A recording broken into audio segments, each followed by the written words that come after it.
امریکہ سے ایک میسیج آیا، پاکستان میں ہر بندہ ٹینشن میں ہے، اللہ پاکستان کے حالات ٹھیک کرے۔ میں نے جواباً پوچھا، صرف پاکستانی ٹینشن میں ہیں یا امریکہ کے حالات بھی اچھے نہیں؟ جواب آیا، امریکہ کے حالات اتنے خراب نہیں۔ میں احتراماً چپ رہا۔ پاکستانیوں کو یہ یقین دلایا گیا ہے کہ وہ دنیا میں سب سے بری قوم ہے، کرپٹ ہیں، نالائق، نکمے اور بزدل ہیں۔ پوری دنیا آگے نکل گئی ہے اور یہ پیچھے رہ گئے ہیں۔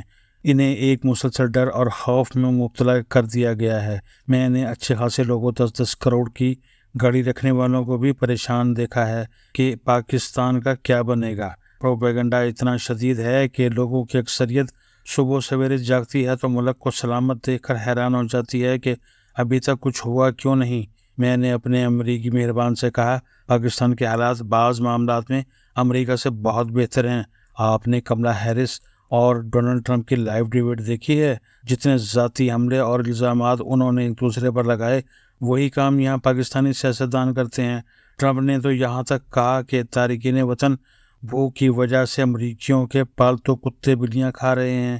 پاکستان جیسا بھی ہو، لیکن یہاں آج تک نہیں سنا کسی نے بھوک کی وجہ سے کتے یا بلی کو کھا لیا ہو۔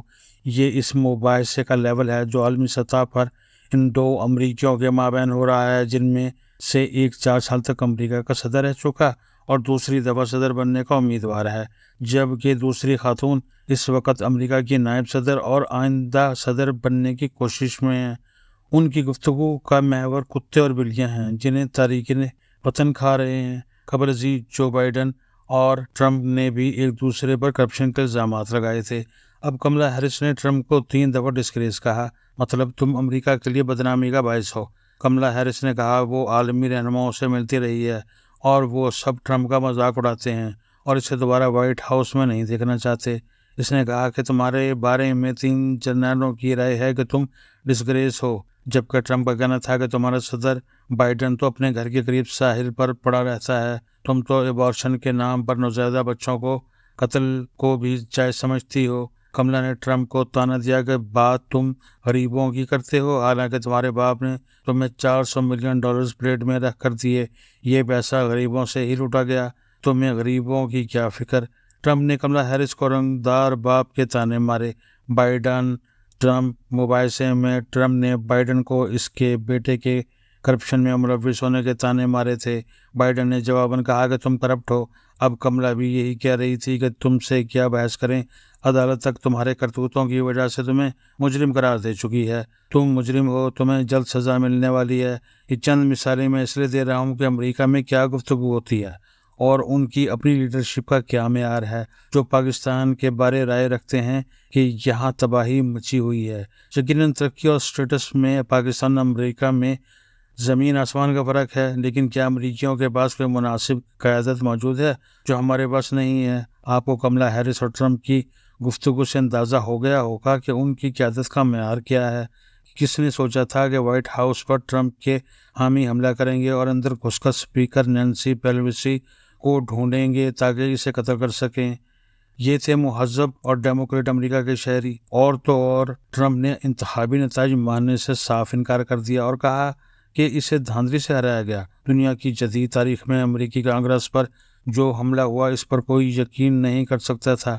کبھی آپ نے سنا کہ کسی پاکستانی اسکول میں کسی بچے نے کلاس روم میں رائفل سے فائرنگ کر کے اپنے متعدد کلاس فیلوز کو قتل کر دیا؟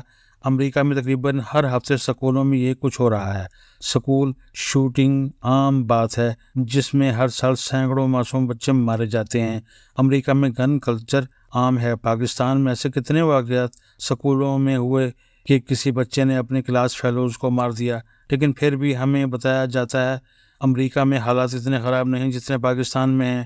ابھی نیو یارک یا شکاگو کے ڈان مافیاز کی بات نہیں کرتے۔